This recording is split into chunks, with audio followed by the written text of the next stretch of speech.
pertama kali dibangun itu diawali dari dia jualan telur dari rumah ke rumah. Sampai akhirnya dia punya kapal pesiar, yacht. Kemudian dia punya berbagai bisnis supermarket di Jakarta, ya Kemcik khususnya, sampai besar. Diakui oleh pihak. Kenapa pelanggan-pelanggannya itu pelanggan banyak pelanggan orang asing? Karena Bob Sadino dia linknya, artinya jaringan dia itu bukan orang-orang Indonesia, tapi orang-orang asing. Standarisasi dari supermarket yang dia buat itu standarisasinya untuk orang asing. Kalau kalian ingin mencoba menguliti kegiatan bisnis atau kegiatan niaga, yang harus kalian pahami dulu adalah bagaimana perilaku konsumennya. Makanya saya bawa buku perilaku konsumen. Itu yang harus kalian ketahui. Seluk-beluk konsumen itu kita harus memahami apa yang dibutuhkan. Apa yang dibutuhkan oleh konsumen. Dari kebutuhan ini ada 3 kebutuhan dasar, kebutuhan pokok, kebutuhan sandang, pangan, papan, kan begitu. 3 kebutuhan ini yang harus dipenuhi. Kemudian bagaimana cara memenuhinya? Kalau kalian mempelajari manajemen pemasaran yang disampaikan oleh Philip Kotler, dalam bukunya dia mengatakan ada 7P tadi. Product, price, place, promotion, people, proses, dan physical evidence. Ada 7 hal yang harus dipenuhi untuk bisa menggapai calon konsumen yang mau membeli produk yang kalian jual. Konsep dasar dari antropologi bisnis ini, di mana dia mempelajari perilaku dan masing-masing membawa wawasan yang berbeda dengan metode yang didasarkan pada teknik observasi. Artinya wawancara itu dibutuhkan untuk kita memulai bisnis. Dengan pengetahuan teoritis yang diperoleh dengan mempelajari tingkah laku masyarakat, tingkah laku manusia seluruh dunia, para antropologi dan ilmuwan sosial memiliki keunikan tersendiri. Karena dilatih untuk menganalisis lingkungan. Nah, cara menganalisis lingkungan ini bisa dilakukan dengan wawancara, bisa dilakukan dengan menyebarkan kuesioner dan interaksi berpola kepada kelompok lingkungan manusia yang akan dituju oleh para pebisnis. Secara sederhana, antropologi bisnis ini menggunakan teori dan konstruk metode antropologi untuk mempelajari 3 subbidang. Yang pertama organisasi, yang kedua pemasaran, dan yang ketiga perilaku konsumen. Antropologi organisasi, di mana studi tentang organisasi yang kompleks dan perspektif antropologi untuk memecahkan masalah organisasi atau lebih memahami sifat dan fungsi bentuk organisasi. Seperti yang saya contohkan di awal tadi. Membentuk kebiasaan organisasi artinya membudayakan sesuatu, menciptakan sesuatu. Hal ini diperlukan keahlian dari seorang pemimpin untuk mengkomunikasikan. Kalau di dalam kegiatan bisnis, artinya pemimpin ini adalah CEO-nya. Kalian harus menularkan apa yang ingin kalian tuju dengan cara mengkomunikasikan hal tersebut kepada anggotanya. Kalian ingin bertuju apa? Oh, saya profit oriented bisnis saya misalnya.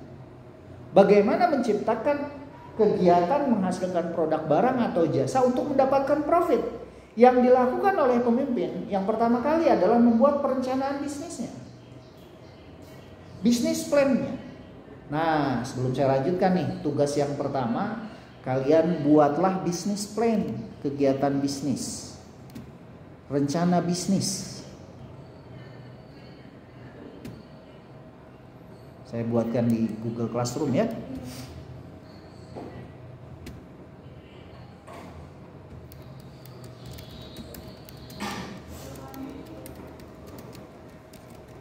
Hal ini kalian boleh dikerjakan individu dikumpulkan sebelum UTS. Kegiatan bisnisnya apa Pak? Bebas. Kegiatan bisnisnya bebas. Jadi kalian membuat konsepnya dulu. Konsepnya apa nih? Kalian bisa reka-reka dulu, kalian bisa membayangkan dulu kira-kira bisnis apa yang cocok yang bisa saya lakukan dalam waktu dekat. Bebas. Produknya bebas. Kalian mau bikin produk, kalau dalam bisnis ada 2 produk itu. Yang pertama produk barang, yang kedua produk jasa. Nah, produk barang dan produk jasa hanya ada 2 kalau dalam bisnis. Barang, satu produk barang, yang kedua produk jasa. Kalau produk barang itu dia pasti berwujud.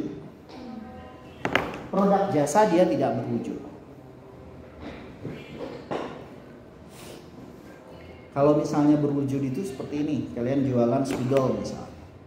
Kalian bisa menentukan yang dilihat apa? Dilihat dari bentuk fisiknya. Kalian bisa merabanya, kalian bisa menggunakannya. Yang dirasakan adalah ketahanannya, durability-nya, kemudian kenyamanannya. Nah, maka bisnis kalau produknya berwujud dikatakan sebagai bisnis produk barang. Tapi kalau misalnya produk jasa dia tidak berwujud. Yang dilihat adalah bagaimana orang atau konsumen merasakan. Dia intangible, tidak ada wujudnya. Contoh, dokter gigi misalnya, ada nggak wujudnya? Apakah kita bisa membawa dokter giginya? Kan nggak. Jadi orang datang ke dokter gigi, yang dicabut adalah giginya, selesai. Gigi saya sudah sehat kembali. Kemudian jasa perhotelan misalnya, yang dilihat adalah bagaimana mereka melayani tamu yang datang. Maka dikatakan bisnis tersebut adalah bisnis produk jasa. Kita balik lagi pada antropologi, di mana dalam antropologi manusia ini sebagai makhluk sosial, mereka saling berinteraksi. Interaksi mereka kita kerucutkan dalam kegiatan bisnis. Kalau tadi di awalnya kita sudah tahu bahwa dalam antropologi itu ada antropologi sosial budaya, ada antropologi fisik. Kalau antropologi fisik, dia mempelajari bagaimana fisiklinya dari manusia dan mempelajari bagaimana secara biologisnya manusia. Kalau antropologi sosial budaya, mereka mempelajari bagaimana perilakunya. Pembahasan teori dari antropologi bisnis yang pertama adalah bagaimana organisasi bisnis tersebut, yang kedua bagaimana pemasaran bisnis. Dan tadi saya sebutkan ada 3 dalam kegiatan bisnis itu. Yang pertama produksi, konsumsi, dan distribusi. Tetapi kalau misalnya kita bahas lebih lanjut lagi, kita bahas lebih luas lagi, produksi tentu banyak sekali lagi cabang. Termasuk di dalamnya adalah menghitung harga pokok produksinya, bagaimana sumber daya manusianya, itu produksi. Dan bagaimana cara memasarkannya. Dan bagaimana desain dari organisasi bisnis. Dalam antropologi bisnis kita mempelajari hal tersebut. Bidang antropologi bisnis yang berkembang dengan cepat dan sulit untuk didefinisikan sebagai antropologi bisnis pertama kali digunakan pada tahun 1980-an. Hal ini untuk merujuk pada para antropolog yang berbasis di bidang akademis dan bisnis. Artinya yang mempelajari bisnis secara sederhana, di mana mereka membuat teori dan konstruk masing-masing metode antropologi untuk mempelajari 3 subbidang yang saya sebutkan tadi. Ada organisasi, ada pemasaran, ada perilaku konsumen, dan ada desain dari organisasi bisnisnya. Seperti halnya ada banyak definisi, antropologi ada banyak yang didefinisikan sebagai antropologi bisnis. Salah satu alasannya karena bidang ini telah berkembang secara bertahap. Bidang-bidang baru yang menjadi perhatian telah ditambahkan. Minat telah berkembang dengan memasukkan pokok bahasan baru dan semuanya menjadi kabur, tumpang tindih, dan dinamis. Hal ini dikarenakan adanya perkembangan. Makanya ilmu antropologi bisnis ini berkembang lagi menjadi etika bisnis. Seorang pebisnis, mereka menjalankan bisnisnya harus mengikuti aturan yang berlaku. Selama tahun 1940-an, spesialisasi antropologi industri menyebar ke berbagai universitas di Amerika Utara. Secara teoritis, karya ini menggunakan paradigma fungsional. Secara metodologis, hal ini menggabungkan pendekatan kualitatif dan kuantitatif studi, di mana pendekatan pengumpulan data yang dilakukan oleh White menulis sebuah buku tentang Man at Work yang mencakup studi tentang industri restoran, hotel, baja, mobil, kaca, dan perminyakan. Di mana dia menerbitkan sebuah buku teks tentang hubungan antara manusia yang sangat penting di bidangnya. Publikasi lainnya termasuk studi tentang perubahan teknologi pada jalur perakitan di pabrik Endicott IBM. Ini spesialisasi ini dilakukan dengan maksud untuk menemukan profesionalisme kerja dari manusia tersebut. Di dalam antropologi bisnis, hal ini, profesionalisme ini memang dibutuhkan. Kan tadinya berkembang nih, mengerucut. Apa nih yang menjadi profesionalisme saya? Hal ini memang sangat dibutuhkan untuk kegiatan bisnis. Saya mau fokusnya, Pak, kan bisnis itu bukan hanya jualan nih. Bisnis itu misalnya kalian jadi staf administrasi, itu bagian dari bisnis. Kemudian jadi akuntan, itu merupakan bagian dari bisnis. Hal ini tentu harus dilakukan penelitian terlebih dahulu secara ilmiah, bukan hanya omong kosong. Konstruk budaya, di mana blok bangunan teori dan metode dalam antropologi dan penting bagi pekerjaan yang dilakukan oleh para antropolog bisnis. Definisi dari antropologi bisnis ini sangat banyak. Tetapi budaya secara sederhana didefinisikan sebagai suatu gagasan bersama atau pemikiran bersama, sikap, cita-cita, perilaku, dan artefak material yang menjadi ciri khas suatu kelompok. Tadi saya menjelaskan, ketika seorang pupuhu atau ketua kelompok, dia mengatakan kepada anak buahnya, kalian tidak boleh menggunakan alas kaki ke suku Baduy.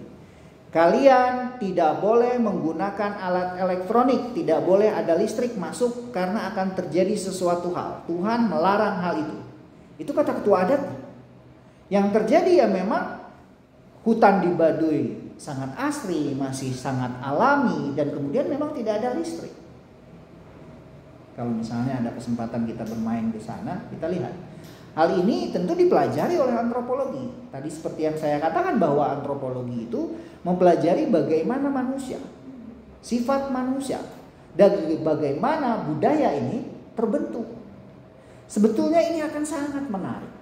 Materi ini akan sangat menarik. Kenapa? Karena kita akan menemukan sesuatu hal yang unik dan baru yang berbeda dari satu individu dengan individu yang lain. Kenapa? Karena manusia yang satu dengan manusia yang lain tidak mungkin ada yang sama, walaupun dia kembar.